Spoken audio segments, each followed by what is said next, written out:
ကျွန်တော်ဒီနေ့အများဝေပေးချင်တာတော့ static MB configuration လုပ်ပုံရဲ့ DHCP client configuration ပြုလုပ်ပုံအတရားတစ်ခုနဲ့တော့ default route configuration ပြုလုပ်ပုံကိုကျွန်တော်မျှဝေထားမှာဖြစ်ပါတယ်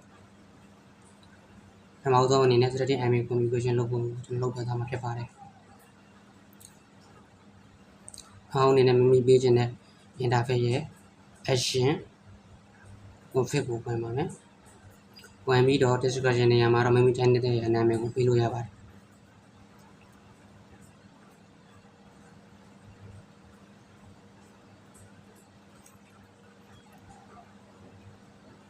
ပြီးရင်တော့ address နေရာမှာကျွန်တော်တို့ static MB ပြီးမှဖြစ်တဲ့အတွက်ကြောင့်မို့လို့ manual define MB address ကိုရွေးပါမယ်ပြီးရင်ဒီနေရာမှာတော့မိမိပေးချင်တဲ့ MB ကိုရိုက်ထည့်ပါမယ်ကျွန်တော် 172.168.1/24 ကိုစမ်းမဲ့အနေနဲ့ကျွန်တော်ရိုက်ထည့်လိုက်ပါတယ်ဒီလိုရိုက်ပြီးသွားလို့ရှိရင်တော့စေးကိုနေရိုက်ပါမယ်ဒါဆိုရင်တော့မိမိပေးလိုက်တဲ့ MB လေးကိုဒီနေရာမှာမြင်နေရပြီဖြစ်ပါတယ်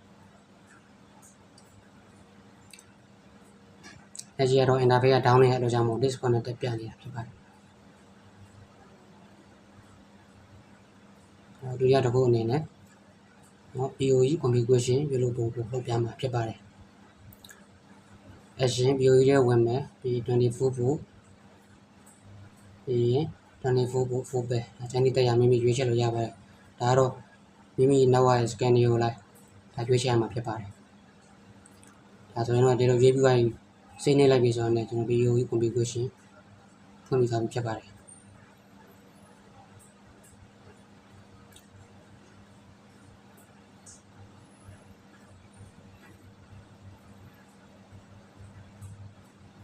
အခုအနေနဲ့ကျွန်တော် DHCP client configuration လုပ်ပြပါမယ်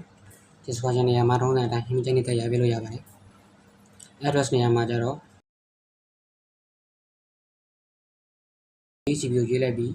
ရင်စိတ်နေလိုက်ပြီဆိုတာနဲ့ဒါဆိုရင် DHCP client ဒီနားမှာ inner IMP လေးတစ်ခုမြင်နေရမှာဖြစ်ပါတယ် DHCP server ချပေးထားတဲ့ IMP တစ်ခုကိုဒီနေရာမှာမြင်ရမှာဖြစ်ပါတယ်လက်ရှိကတော့ကျွန်တော် app link ထိုးထားတာမရှိတဲ့အတွက်ကြောင့်မို့လို့ IMP ကိုမမြင်ရတာဖြစ်ပါတယ်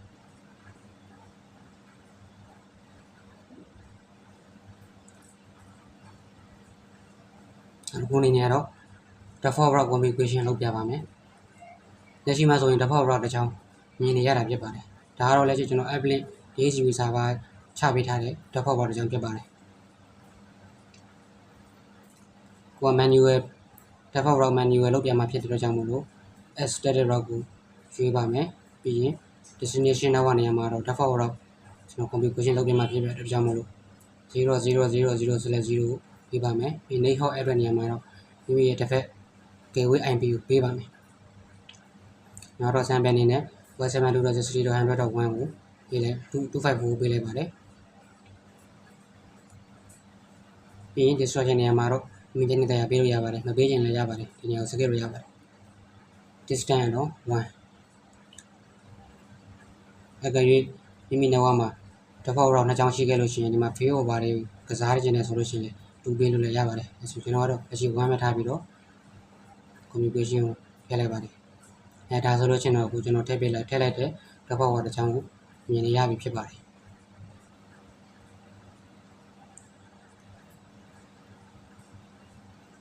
ကိုလက်ရှိလောက်ပြမှာတော့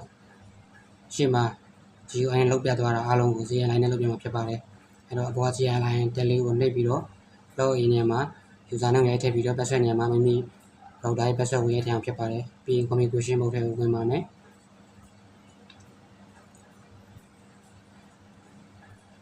ပြီးရင်ဒီ command line လေးနှစ်ချောင်းကိုကျွန်တော်ရိုက်မှာဖြစ်ပါတယ်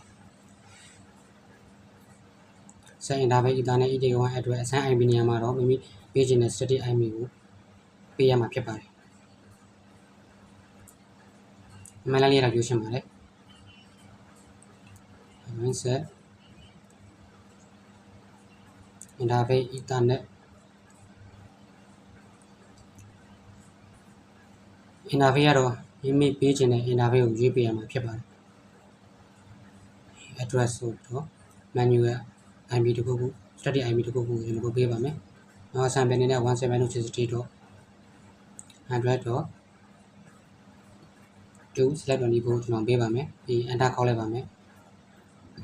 ဒါဆိုရင်တော့ကျွန်တော် command line လေးဝင်သွားပြီဖြစ်ပါတယ်နောက်တစ်ခုကတော့ DHCP client configuration ဖြစ်ပါတယ်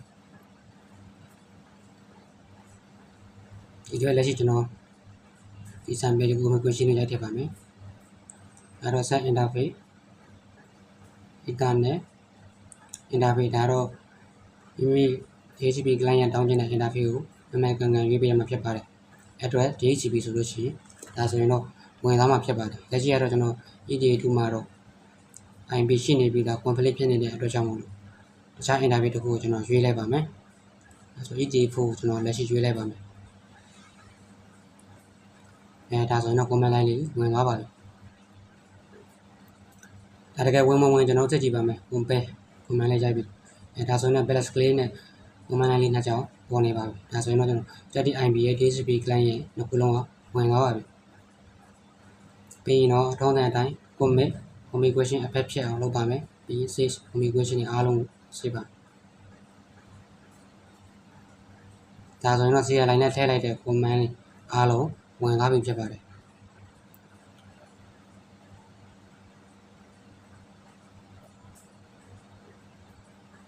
အမှန်တကယ် real မှာဆိုလို့ရှိရင်တော့ဒီလက်ရှိ marking ပေးတဲ့နေရာမျိုးတွေမှာ IP လေးတွေမြင်နေရမှာဖြစ်ပါတယ်လက်ရှိကကျွန်တော်ကတော့ဒီလိုဒီရဲ့သဘောမျိုးပြတဲ့အတွက်ကြောင့်မို့လို့ဒီ interface လေးရလဲ M နေတဲ့အတွက်ကြောင့်မို့လို့အမြင်ရတာဖြစ်ပါတယ်လက်ရှိကျွန်တော်လုပ်ပြခြင်းတဲ့ static IP DHCP client ရဲ့ default configuration 3မျိုးကိုလုပ်ပြပြီးသွားပြီဖြစ်ပါတယ်နောက်ပိုင်းဒီဆက်စပ်များသိရအောင်လဲကျွန်တော် channel လေးကိုလည်း like and subscribe လုပ်ကြဖို့မမေ့ပါနဲ့เนาะအားလုံးကိုကျေးဇူးတင်ပါတယ်